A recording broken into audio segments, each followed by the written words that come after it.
Good folks, I want to give you a very brief introduction to our Lenten theme today. I have a great sermon ready, and you'll be happy to get it next week. But it is always my practice that when there are young people in church, that we do not let church drag on to the point where the young people think, oh, thank God I don't have to go and do that again for a whole year. We don't like the adults to have that attitude either. So folks, during Lent, we've prepared a booklet for spiritual practices for Lent. Somebody said to me, well, what are spiritual practices? And I had two responses. One was, well, I was thrilled that they asked. And I said, spiritual practices are anything that you do with the purpose of falling in love with God. Of falling in love with what is best in humanity.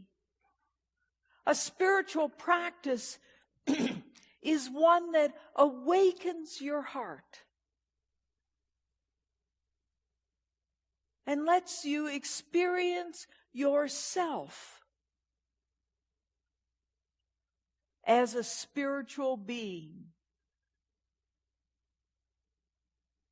So over the next 40 days, we're going to ask you, we're going to have different themes, and you'll see them, and have again asked reflective questions, and we ask you to kind of reflect on your own experience. Our hope is that sometime while you're doing this, you will discover that there is a spark in your life that relates to a certain question, to a certain practice. And you'll just want to do it.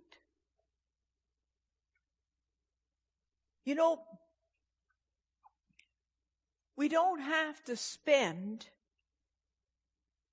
4 or 5 hours a day doing spiritual practices. That's not the thing of it. The thing is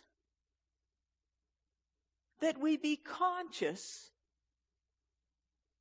that when we have a moment to open ourselves and to fall in love with God, or to feel the oneness of humanity, that we take that opportunity. One of the reasons I was sad when the person said to me, what is a spiritual practice? I was glad they asked because they were curious. But I was sad because, you know, the early church, for about the first 300 years of the church's life, the people knew what spiritual practices were because they were doing them. They were praying. They were sharing. They gathered for worship and thought it was a wonderful thing. They experienced the sacraments.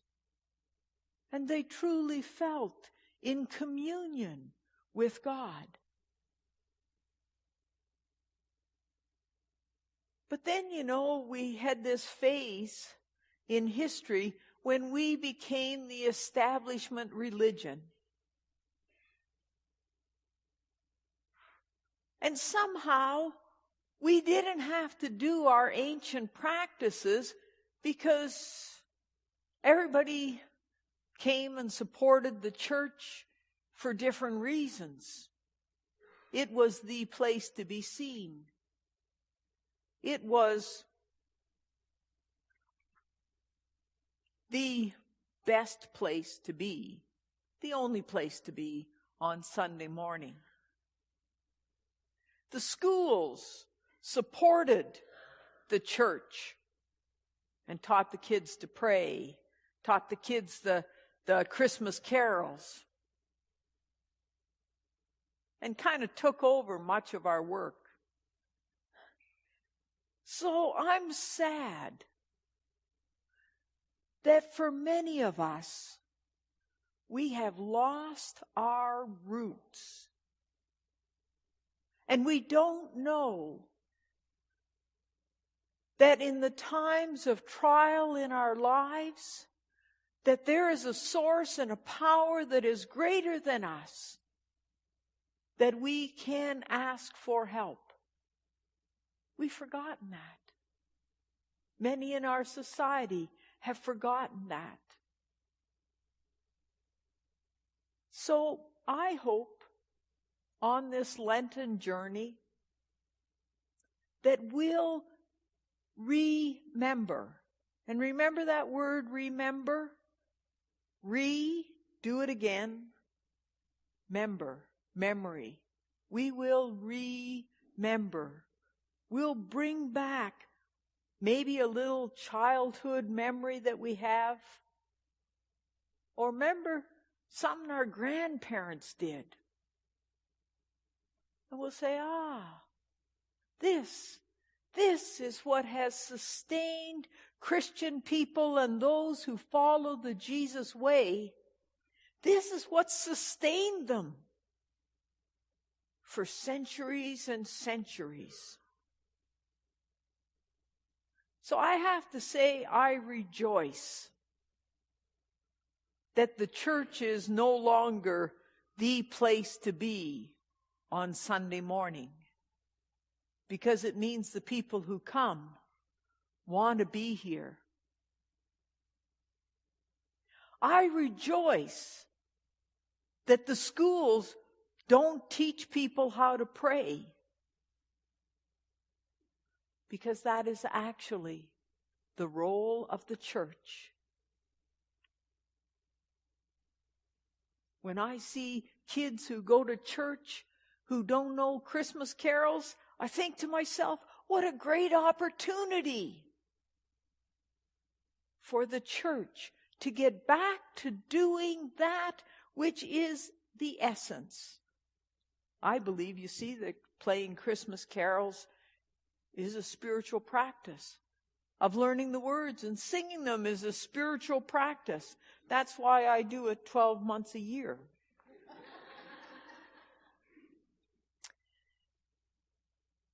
Well, last week we talked about being disciples and apostles. Disciples gathering to learn, apostles being sent out. Today, I want to say to you, you know what the word is? During Lent, we are like pilgrims on a journey. We are people who are searching and seeking that which deeply touches us, opens us, transforms us. We are seeking to have the courage to face the pain of the world and the pain of our own faith story without losing hope. Well, thank you for listening so intently. Friends, regular or visitor, take a Lenten book, enjoy it, use it as a guide, but most of all, listen to your heart. And on Sabbath days, which is Sundays, there's a color for you to color. So a picture for you to color. So We commend this to you. Amen. Thanks for listening.